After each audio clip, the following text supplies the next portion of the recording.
جی باپا، یہاں فیضان مدینہ میں بھی جامعہ کے ایک طالب علم ہے جو اب تک پوری باپا، رات ترکیب رہی ہے ان کی. جذبہ ہے یار. تو یہ نعرے اس لیے لگا رہے ہیں کہ ہم رکیں گے. باپا انشاءاللہ یہ آخری وقت تک تمام اسلامی میں رکیں گے باپا. انشاءاللہ وہ تو آپ کا اسکرین پر میں دیکھ لوں گا رکے کہ نہیں رکے. انشاءاللہ نظر آتا رہتا ہے, باپا سمجھ پڑ انشاءاللہ جاتی ہے. آخری وقت تک آپ کو انشاءاللہ کیمرہ میں ہاتھ کھڑے کر کے باپا کی خدمت میں. کیمرہ چالاکی کرتا ہے, پردہ رکھنے کا کرتا ہے, مگر باپا سمجھ جاتا ہے.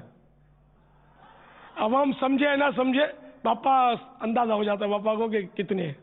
کوئی بات نہیں, خیر انشاءاللہ. نہیں باپا انشاءاللہ کیمرے کی آنکھ بھی باپا, اور آپ تو ہمیں الحمدللہ ویسے بھی ملاحظہ فرما رہے ہیں, انشاءاللہ تعالیٰ آپ دیکھیں گے کہ آخری وقت تک باپا انشاءاللہ انشاءاللہ انشاءاللہ. صلو علی الحبیب صلی اللہ تعالی علی محمد. جاری رہے گا, جاری رہے گا انشاءاللہ. باپا آج جیل خانہ جات کے بھی مجلس کا بھی چونکہ مدنی مذاکرہ ہے, ایک تاثر اس حوالے سے ہے. واہ. حضور السلام علیکم ورحمۃ اللہ وبرکاتہ. وعلیکم السلام ورحمۃ اللہ وبرکاتہ. میں اس وقت سینٹر جیل کراچی سے 9 سال کے بعد رہا ہو کر کے سیدھا فیضان مدینہ میں تشریف لے کر آیا ہوں. حضور میں باہر کی دنیا میں بہت کچھ نہیں حاصل کیا تھا, مگر سینٹر جیل میں آ کر کے میں نے کلام پاک پڑھا اور بہت کچھ سیکھا.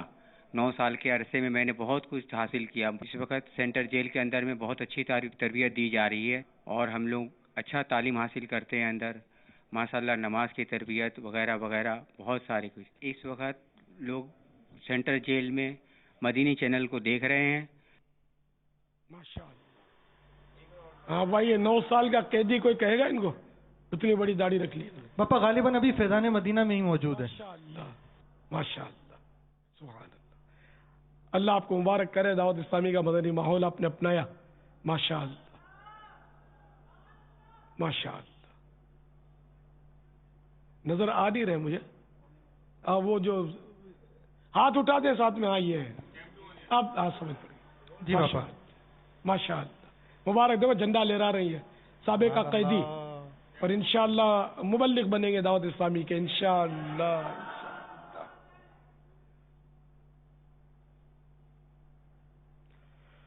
صلو علی الحبیب صلی اللہ علی محمد. میں محمد اسلم قادری خانے وال سے بول رہا ہوں. بابا صاحب, ہم جو ہے سالن دیتے ہیں پلیٹوں میں ڈال کے, کسی میں کم چلا جاتا ہے کسی میں زیادہ چلا جاتا ہے, اس میں شرعی اسلامی رہنمائی چاہیے. سبحان اللہ. دراصل وہ جو عرف ہوتا ہے کہ کسی پلیٹ, ایک پلیٹ دو, کوئی بولتا ہے ڈبل پلیٹ دو, تو ڈبل پلیٹ میں ڈبل سالن ڈالتے ہوں گے. تو اب یہ کہ ظاہر ہے کہ بالکل ایکوریٹ قطرہ قطرہ ناپنا تو مشکل ہے. اس میں عرف یہی ہے کہ وہ پلیٹ ان کی کوئی ہاتھ, ان کے ہاتھ پیر نپے ہوئے ہوتے ہیں, تو اس طرح سے دیتے ہیں. اب جان بوجھ کے ڈنڈی مارے گا تو پھنسے گا. عرف کے مطابق اگر اس نے دیا اور اس میں اگر 2-4 قطرے آگے پیچھے ہو گئے تو وہ معاف ہوتے ہیں, کیونکہ اس میں ناپ کر یا تول کر دینے کا عرف یعنی رواج نہیں ہے. معمول یہی ہے کہ ہاتھ سے ڈال کے نکال کے دے دیتے. اپنے طور پر کمزوری نہ کرے کہ بوٹیوں کی تنگی ہے تو وہ کم کر دی بوٹی, تو کسی کو خالی ہڈی ٹکا دی. خیر یہ تو بیچنا ہوتا ہے, اس لیے ان کو معیار تو اپنا رکھنا ہی پڑتا ہے بیچنے والوں کو, تاکہ گاہک دوبارہ بھی آئے, ورنہ پھر گاہک بھی تو چلا جاتا ہے نا. واللہ تعالی اعلم ورسولہ اعلم عز وجل وصلی اللہ تعالی علیہ وآلہ وسلم. صلو علی الحبیب صلی اللہ تعالی علی محمد. پاپا یہ جو بار بار گریوی مانگتے ہیں ہوٹل والوں سے, تو بعض تو محبت میں دیتے ہیں, وہ پھر شکوہ بھی کرتے ہیں کہ یار دے تو دیتے ہیں, پھر وہ لائن لگا کے رکھتے ہیں. 1 دفعہ گریوی لی, 2 دفعہ لی, تو اس طرح سوال کرنا کیسا؟ یہ سوال وہ سوال نہیں جس میں ذلت ہو, یہ عرف ہے. جہاں کا عرف ہو, جس شہر کا جس علاقے کا عرف ہو, غریبی مانگنے کا، تو وہ مانگنا اس کا سوال نہیں ہے، بلکہ مجھے تجربہ یہ ہے کہ خود یہ بیرا آتا ہے، وہ بولتا ہے صاحب غریبی لاؤں، تو خود پلیٹ اٹھا کے لے جاتا ہے، غریبی دیتا ہے۔ تو جہاں یہ رواج ہو تو وہاں کہہ دیا کہ غریبی لاؤ، تو یہ غریبی سکھائی انہی لوگوں نے اپنے کو۔ ہم گھروں میں کہاں غریبی بولتے ہیں اس کو، گھروں میں تو شوربہ بولتے ہیں۔ تو اس لیے یہ اس طرح کا سوال جو ہے نا وہ حرج نہیں اس میں۔ اب اگر کوئی شکوہ کرتا ہے کہ بار بار کیوں آتے ہیں، تو منع کر دے کہ بھائی ہمارے یہاں ایک ہی بار غریبی دی جائے گی، بار بار تو شاید یہ دیتے نہیں ہوں گے کہیں، اور بار بار کوئی لیتا بھی نہیں ہوگا، شوربہ کون پیتا ہے جنرلی، تو کبھی کوئی حادثہ ہو اور کوئی 2-3 بار مانگ لیتا ہوگا، تو ایک بار میں کافی ہو جاتا ہوگا۔ تو الشاذ کالمعدوم، تو کبھی کبھی ہو وہ نہ ہونے کے برابر اس کو مانا جاتا ہے، تو منع کر دے ہوٹل والا، وہ لڑے گا تو نہیں، لڑے تو پھر وہ برداشت کرے، صبر کرے، یا لکھ کر لگا دے کہ ایک بار سے زیادہ غریبی نہیں دی جائے گی، یوں کر لے، یا یوں لکھ کر لگا دے کہ یہاں غریبی نہیں دی جائے گی، ٹھیک ہے تو پھر نہیں مانگ سکتا۔ اگر یہ منع کر دے کہ نہیں دوں گا کسی کو غریبی، جو یہ ہے دے دیا خلاص، یہ بھی صورت ہے جھگڑے سے بچنے کے لیے، اس کو دکھا دے کہ دیکھو بیٹے لکھا ہوا، اب پڑھ لو کہ ہم نے یہ غریبی ہم نہیں دیتے۔ لیکن ان کو چونکہ ہوٹل چلانا ہوتا ہے، گاہک نہ ٹوٹے، اس لیے یہ اپنا یہ غریبی دینے میں بھی عام طور پہ ان کا اپنا تجارتی مفاد ہوتا ہے، وہ احسان تھوڑی کرتے دیتے ہیں، تو وہ پہلے سے ہی اتنا چارج دے لیتے ہیں۔ ایک پلیٹ جو سالن ہوتا ہے گھر میں وہ 10 روپے کا پڑے گا، یہ دیتے 40 روپے کا، 50 روپے کا۔ سبھی میری بات کو سمجھ رہے ہوں گے، اتنا دام لیتے ہیں تو اب تھوڑی غریبی دے کر کون سا احسان کرتے ہیں، وہ اسی لیے غریبی دیتے ہیں کہ گاہک اپنے پاس پھنسا رہے، آتا رہے۔ واللہ تعالی اعلم ورسولہ اعلم عز وجل وصلی اللہ تعالی علیہ وآلہ وسلم صلو علی الحبیب صلی اللہ تعالی علی محمد۔ میرا نام خالد ہے اور میں خانیوال جامع مسجد روڈ سے بات کر رہا ہوں۔ میرا آپ سے سوال یہ ہے کہ شرعی حوالے سے ہمارا کپڑے کا کام ہے، اگر کوئی سوٹ وغیرہ اگر کوئی شخص واپس لے کے آئے خریدا ہوا سوٹ 2 4 5 7 دن کے بعد، تو اس کا کیا سلسلہ ہونا چاہیے؟ کہ ہمیں واپس کر لینا چاہیے یا نہیں کرنا چاہیے؟ نہ کرنے کا کیا فائدہ اور کرنے کا کیا ثواب ہے؟ اس حوالے سے میں آپ سے پوچھنا چاہتا ہوں اس چیز کے بارے میں، تاکہ عوام الناس کا اس چیز سے فائدہ ہو، میرا بھی فائدہ اور لوگوں کو بھی اس سے فائدہ پہنچے۔ یہ جو سودا ڈن ہو گیا، بالکل عقد نقد سب ہو چکا ہے، تو طے ہو گیا کہ اس نے خرید لیا، اب واپس لینا، جبکہ اس میں کوئی نقص نہیں ہے، کوئی ایسی وجہ نہیں ہے کہ وہ دے رہا ہے، ویسے ہی دے رہا ہے، تو یہ اس کا آپ کو کہنا کہ واپس لے لو، یہ ریکویسٹ ہے، درخواست ہے، اور آپ کا واپس کر لینا یہ اس پر احسان ہے، ثواب ملے گا انشاءاللہ اس کا، نہ لے تو کوئی عذاب نہیں آپ پر۔ یہ اقالہ کہلاتا ہے وہ شرعی زبان میں، فقہی زبان میں۔ تو مکتبۃ المدینہ کی مطبوعہ بار شریعت جلد دوسری کے 774 صفحہ نمبر 774 پر اس کے فضائل ہیں، اس میں لکھا ہوا اقالہ کا بیان، فرمان مصطفیٰ صلی اللہ تعالی علیہ وآلہ وسلم، جس نے کسی مسلمان سے اقالہ کیا قیامت کے دن اللہ تعالیٰ اس کی لغزش دفع کر دے گا۔ مسئلہ، 2 شخصوں کے مابین جو عقد ہوا ہے اس کو اٹھا دینے کو اقالہ کہتے ہیں۔ یہ لفظ کہ میں نے اقالہ کیا، چھوڑ دیا، فسخ کیا، یا دوسرے کے کہنے پر مبیع یا ثمن کا پھیر دینا اور دوسرے کا لے لینا اقالہ ہے۔ میں نے جو عرض کیا نا کہ آپ پر لینا واجب نہیں تھا اس صورت میں، اس کا کہنا کہ واپس لے لو یہ ایک درخواست ہے، مدنی التجا ہے، اور آپ اگر اس کو قبول کر کے اس کو واپس کر دیتے ہیں تو یہ آپ کا اس پر احسان ہے، اور اس کی فضیلت آپ نے سنی کہ کار ثواب ہے، یہ لے لینا اچھا ہے، نہ لے تو کوئی گناہ نہیں ہے، اس کو لڑنے کا، جھگڑنے کا، ضد کرنے کا کوئی اختیار نہیں اس میں، لے لیتے ہیں۔ بعض لوگ اب اس میں یہ نیت کرتے ہوں گے کہ یار اس طرح لے لینے سے ہی گاہک دوبارہ بھی آتا رہے گا میرے پاس، چلو یہ نیت بھی حرج نہیں ہے، لیکن اللہ کی رضا کے لیے اگر لے لیں گے نا کہ میں ایک مسلمان کی دلجوئی کر رہا ہوں، اور حدیث شریف میں چونکہ اس کی فضیلت آئی ہے تو میں اس فضیلت کو پانے کے لیے میں اس کو لے لیتا ہوں واپس، تو انشاءاللہ اس کا ثواب بھی ملے گا۔ واللہ تعالی اعلم ورسولہ اعلم عز وجل وصلی اللہ تعالی علیہ وآلہ وسلم صلو علی الحبیب صلی اللہ تعالی علیہ وسلم۔ باپا یہاں عالمی مدنی مرکز فیضان مدینہ میں آج اورنگی ٹاؤن، مہاجر کیمپ، سعید آباد اور بلدیہ ٹاؤن کے اسلامی بھائی آئے ہیں۔ ماشاءاللہ، جب غریبوں کے علاقوں کو آپ بلاتے ہو نا ماشاءاللہ یہ اجتماع کو بھر دیتے ہیں یار۔ سبحان اللہ۔ ہاں یار وہ ماشاءاللہ وہ بھرا ہوا آج تو اجتماع۔ سبحان اللہ۔ اور ماشاءاللہ 9 بج گئے ابھی تک بیٹھے ہوئے لوگ ماشاءاللہ۔ صلو علی الحبیب صلی اللہ تعالی علی محمد۔ جاری رہے گی، جاری رہے گی، جاری رہے گی انشاءاللہ عز وجل۔ شاہ صدر سے بول رہا ہوں۔ میرا سوال ہے کہ اکثر لوگ زیارتوں پہ جاتے ہیں اور ان کو چومنا جائز ہے کہ ناجائز ہے، یہ ذرا ہمیں رہنمائی فرمائیں۔ زیارتوں کو، مزاروں کو زیارتیں بولتے ہیں۔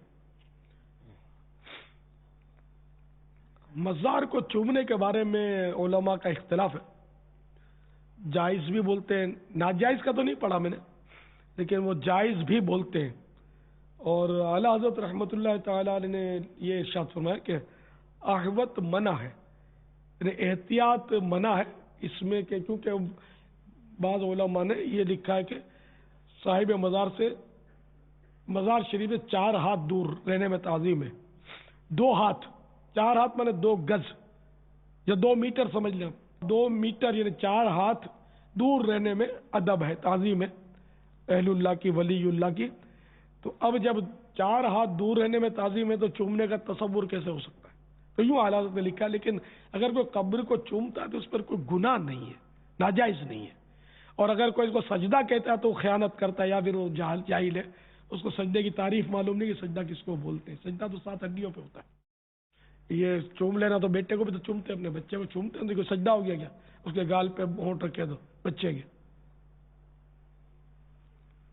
حجر اسود کو چومنا تو سنت ہے، اللہ نصیب کرے۔ تو چومنے کو کوئی سجدہ تھوڑی ہے، بس جھک کے چوما یوں کر کے، تو کیا مزار کو اٹھا کے منہ پہ رکھیں گے کیا؟ حجر اسود کو یوں اٹھا کے منہ پہ رکھو گے، منہ اپنا حجر اسود کی طرف لے جاؤ گے؟ چلو مدنی منع کو آپ یوں اٹھا کر اپنے منہ کی طرف لے جانا، لیکن آپ ہر چیز کو تو منہ کی طرف نہیں لے جا سکتے۔ قرآن پاک کو بھی تو ہم چومتے ہیں نا، اور میٹھے مصطفیٰ کا نام سن کر بھی انگوٹھے چومتے ہیں، الحمدللہ۔ تو جس کو جائز ہے اس کو چومتے ہیں ہم، صلی اللہ تعالی علیہ وسلم۔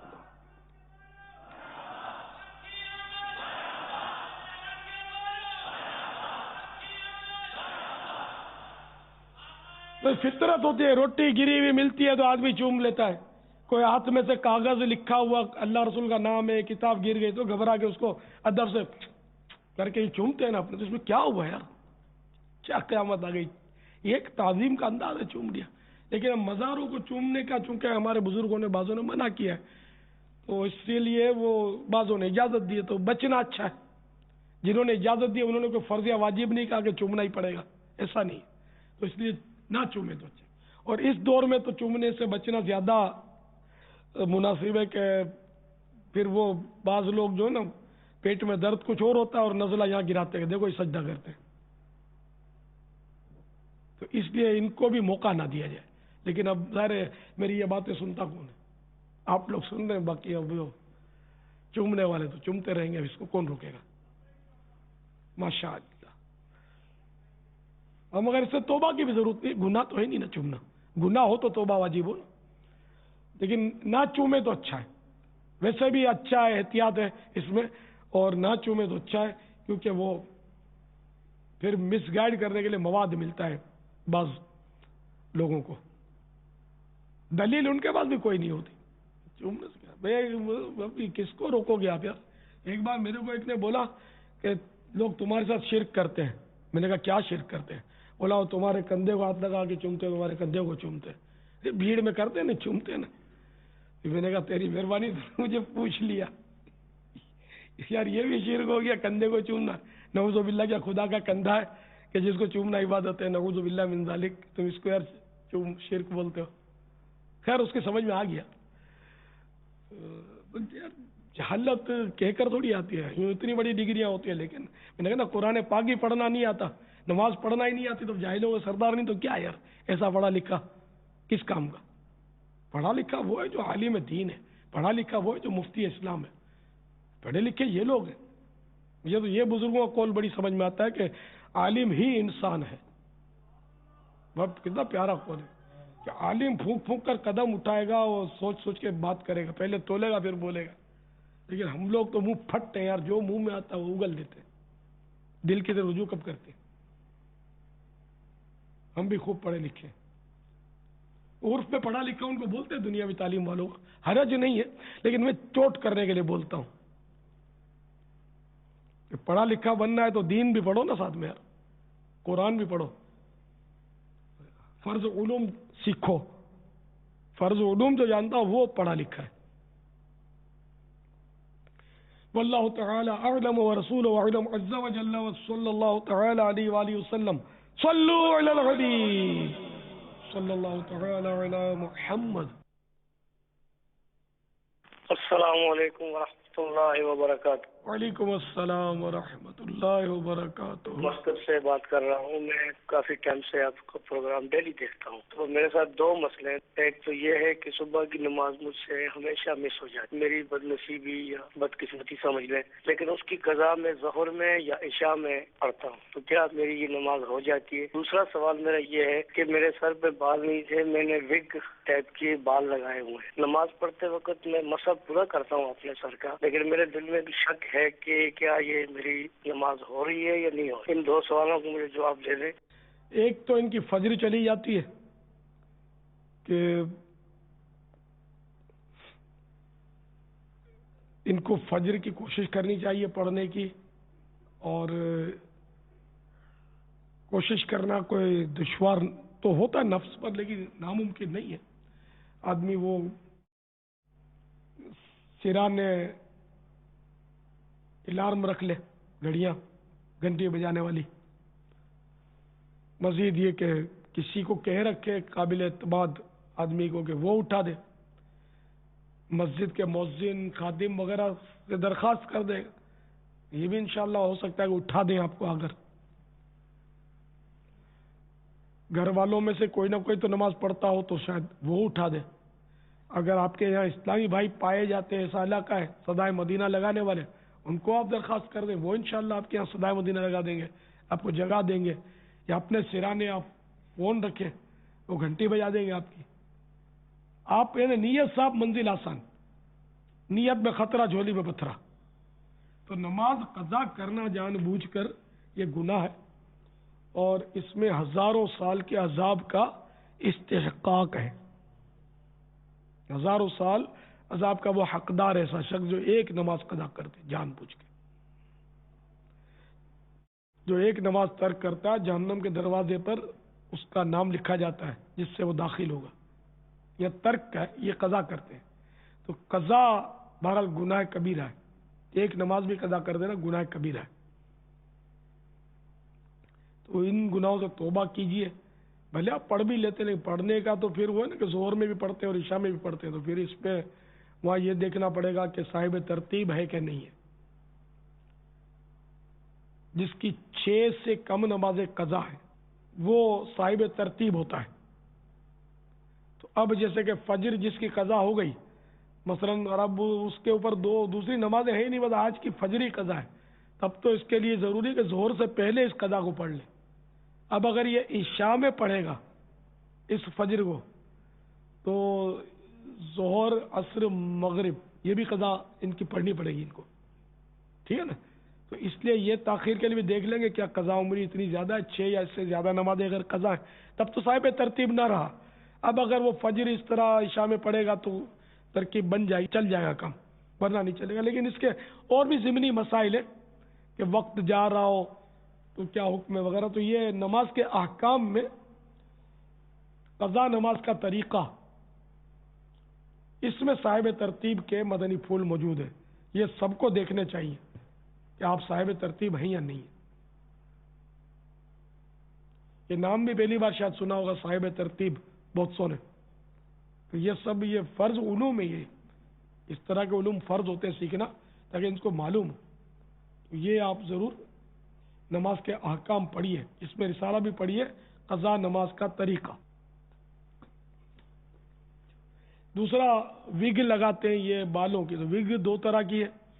ایک تو وگ وہ ہوتی ہے کہ جو چپک جاتی ہے, سر پہ چپکا جاتے ہیں بال, اتارنا اس کا اتر نہیں پاتی. تو اب اس کے اوپر مسح کر لیا تو مسح ہو جائے گا. اور اگر ایسی وگ ہے کہ اتار کے رکھ دیتے ہیں پھر چڑھا لیتے ہیں, اس طرح کی ہوتی ہے. تو ایسی وگ پر اگر مسح کیا تو نہیں ہوگا, نماز وضو نہیں ہوگا, نماز نہیں ہوگی. تو اس وگ کے لیے یہ ضروری ہے کہ اس کو نکال کر اپنی گنج پر وہ ہاتھ پھیرے تری والے, اور اتنے کہ تری پہنچ جائے مسح کی جگہ پر. مسح کی شرط یہ ہوتی ہے کہ جہاں مسح کرنا ہے وہاں اس مسح کی جگہ پر پانی کی تری پہنچ جائے. خالی اوپر سے تر ہوا باز لوگ اسپیڈ میں گھما دیتے ہیں, تو اس طرح اگر چوتھائی سر سے کم جگہ بھیگی تری پہنچی تو پھر تو مسح ہوگا ہی نہیں. اس لیے بہت ترکیب سے تھوڑا دبا کر احتیاط سے وہ مسح کرنا ہوتا ہے کہ پانی کی تری پہنچے. اچھا یہ ہوا. اب اس کا ضمنی مسئلہ یہ ہے کہ وگ جائز بھی ہوتی ہے ناجائز بھی ہوتی ہے. انسانی بال کی وگ حرام ہے. اسی طرح سور کے بال کی وگ, سور اور کتے کے بال کی وگ بھی جائز نہیں ہے. باقی جانوروں کی جیسے کہ بکرے وغیرہ کی ہے یا آرٹیفیشل آج کل تو آتی ہوگی دھاگوں کی, وہ جائز ہوتی ہے. واللہ تعالی اعلم ورسولہ اعلم عز وجل وصلی اللہ تعالی علیہ وآلہ وسلم. صلوا علی الحبیب وعلی محمد. السلام علیکم بابا جی کو. وعلیکم السلام ورحمۃ اللہ وبرکاتہ. میرا سوال یہ ہے کہ ہم نے جھنڈا لگایا تھا, کرایہ دار مکان ہمارا, اور اس نے جھنڈا اتروا دیا, تو ہم آگے کیا کریں؟ آپ اس کے بارے میں ہمارے کو بتائیں. 12 ربیع اول کا جھنڈا لگایا تھا ہم نے, ہاتھ آگے. اگر جھنڈا آپ نے اس کے مکان کو توڑ پھوڑ کر لگایا تھا اس لیے ہٹوا دیا, یا صرف جھنڈا آپ نے باندھا تھا اس لیے اتروا دیا, اس کی وضاحت نہیں ہے. کیونکہ کرائے کے مکان جو ہوتا ہے نا, یا اصل مالک تو وہی ہوتا ہے اس کا, تو اس میں کیل ٹھونکنا یا یہ عرف کے مطابق کچھ گنجائش ہوتی ہے, اور توڑ پھوڑ کرنے کی اس میں اجازت نہیں ہوتی جب تک مکان مالک اجازت نہ دے. بلکہ گورنمنٹ کے بھی اس میں مسائل ہیں توڑ پھوڑ زیادہ کرنے پر. تو وہ کس طرح کا جھنڈا کیوں ہٹوایا وہ اپنے سوال میں وضاحت نہیں کی, لہذا وہ دارالفتاء اہل سنت سے رجوع کر لیں. ہاں اگر آپ نے صرف باندھا تھا مکان میں اور اس نے ہٹوایا تو اس کو یہ ہٹوانے کا حق نہیں تھا کہ اس کے مکان کو اس سے کوئی نقصان نہیں پہنچ رہا, یہ اس نے غلط کیا. یا اس کا روب ایسا ہے کہ آپ کو ہٹانا پڑا, یا دھمکی دی ہوگی مکان خالی کرو, تو اب مجبوری ہے, اس نے کیا بہرحال غلط کیا. اور اگر آپ نے مکان توڑ پھوڑ دیا تھا اس کا اور اس نے آ کر کہا کہ نہیں اس میں مت لگاؤ اس طرح توڑ پھوڑ کر, اور آپ تو اس کو بند کر کے بھی دینا پڑے گا وہ توڑ پھوڑ جو آپ نے کروائی. تو صورت سوال کی واضح نہیں تھی. واللہ تعالی اعلم ورسولہ اعلم عز وجل وصلی اللہ تعالی علیہ وآلہ وسلم. صلوا علی الحبیب صلی اللہ تعالی علی محمد. میرا سوال ہے کہ یہ بابا جان سے کہ ہم گانا باجوں سے ہم اپنی پریوار کو گھر والوں کو بولتے ہیں تو نہیں سنتے ہیں, کہتے ہیں. تو جب ہمارا نبی مدینے گئے تھے تو لڑکیوں نے دف بجایا تھا, اس کے بارے میں کچھ بتاؤ. گھر والے گانے باجے سنتے ہیں, اور اگر ان کو بولتے ہیں کہ یہ مت سنو تو بولتے ہیں کہ وہ مدینے میں بچیوں نے بھی تو دف بجائے تھے. تو دونوں ہی فرق ہوگا نا, وہ دف بجائے تو اور یہ گانے باجے سنتے ہیں. فرق آپ کے سامنے ہے. دف اور چیز ہے, ڈھول اور چیز ہے. اور دف میں بھی صرف بے سری دھپ دھپ کہ ایک آدھ ادھر پڑ رہا ہے ایک آدھ ادھر پڑ رہا ہے. اور دف تو ہوتا ہے, دف اصل سب کو پتہ نہیں ہوگا دف کیسا ہوتا ہے. یہ دف ہے, جیسے یہ ڈبہ ہے, اس میں ایک طرف یہ چمڑے کا ڈھول جیسا بنا ہوا ہے ڈبہ یا جو بھی پیالہ ہے ایک طرف, اور دوسری طرف یہ خالی ہوتا ہے دف. دونوں طرف اگر یہ ڈھک دیا اس کو تو یہ ڈھول کہلاتا ہے. ایک طرف وہ چمڑا لگایا جاتا ہے اس پر. اب اس کو یہ ایک ہاتھ یوں پڑ رہا ہے, یوں پڑ رہا ہے, کس طرح پڑ رہا ہے, تو بے سری دھپ دھپ یہ جائز ہے. دف کی بے سری دھپ دھپ یہ جائز ہے. باقی اس میں بھی اگر دف میں جھانجر آج کل لگائے جاتے, جہاں دف چلتا ہے چلتا ہے غیر ملکوں بال ملکوں میں چل رہا ہے دف, وہ بس وہ تو اس میں وہ جھانجر لگاتے ہیں, پھر باقاعدہ وہ بہترین سر بناتے ہیں اس کا. تو یہ جائز نہیں ہے. ایک بار میں عربوں کے یہاں گیا تھا, وہ میں مدعو تھا, وہاں کچھ ترکیب تھی کہ میرے کو جانا تھا وہاں کہیں ملک میں. تو وہ اندر وہ میلاد میں سے پہلے تو ہوتی تھی, لیکن کئی بار گیا تھا میں, لیکن یہ اس بار یہ وہ خوب دھوم دھام سے دف بج رہے تھے. تو میں تو اندر گیا نہیں, میں تو نہیں جاؤں گا. باہر میں کھڑا رہا, میں نے سننا بھی نہیں یہ آوازیں دبا دھپ کی. وہ بڑے سر بن رہے تھے, وہ چل رہی تھی, وہ میلاد چڑھ رہی تھی. مزہ تو اس میں زیادہ آتا ہے دھپ دھپ میں اندر نہیں گیا. پھر وہ آیا اور ایسا یاد پڑتا ہے کہ اس نے بند کروایا, اور پھر میں اندر چلا گیا ان لوگوں کا. یہ کیونکہ شرن جائز نہیں ہے, یہ بے سری دھپ دھپ ہونی چاہیے. سر بنے تو ناجائز, جھانجر ہو تو ناجائز. تو یہ ہمارے گانوں میں تو خوب میوزک ہوتا ہے.